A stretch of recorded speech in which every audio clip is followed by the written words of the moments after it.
Hello and welcome to Soil and Oil.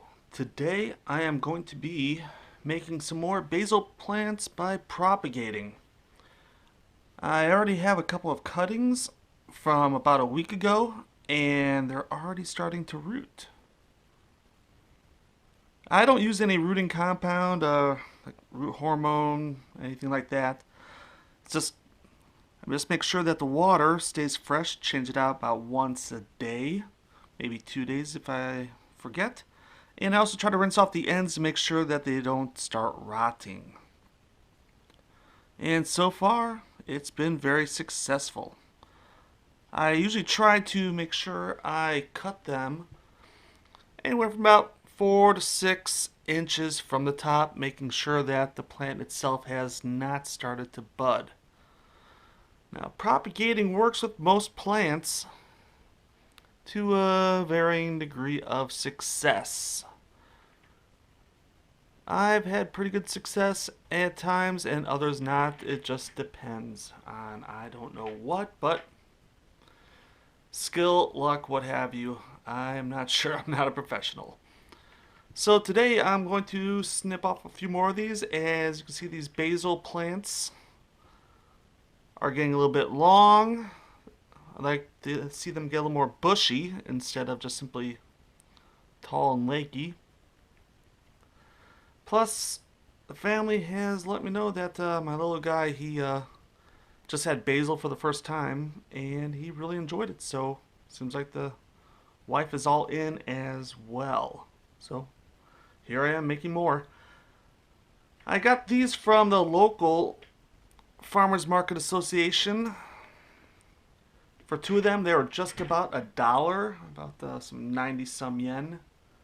And they've actually grown quite a bit since then, so I didn't get much for that money, but making the most of it. Usually with these, you might want to have them in larger pots than I have, these planters, but it is what it is. These are what I have. I'm not about to go out and get some more just for these right now. They seem to be doing plenty fine. So, let's get to cutting. Okay, like I said, best to cut about 4 to 6 inches down. So 10 to 15 centimeters, what have you. So look about below this guy, this node. There's yet another one. I like to cut right above the node. Usually at about at an angle, let's say 45 degrees.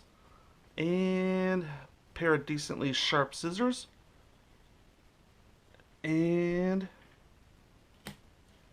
that's it. Now the sharp scissors make sure it's not too damaged. And after that we just simply put that in the water. Now these others I'll probably take out in a couple more days and put them in some soil. Okay, I'll fix that later off camera.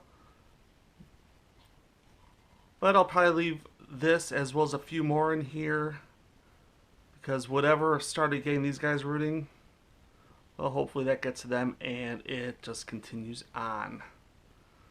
So hopefully by the end of this I'll have maybe from these two, maybe 8. And that'll keep me in plenty of basil for a while. Enough to make my own pesto. So that's a wrap. Not much more else to it. It's very simple. It's a great way to get more plants from your original stock. And it's also kind of fun. Alright, well, that's been Soil and Oil, signing out.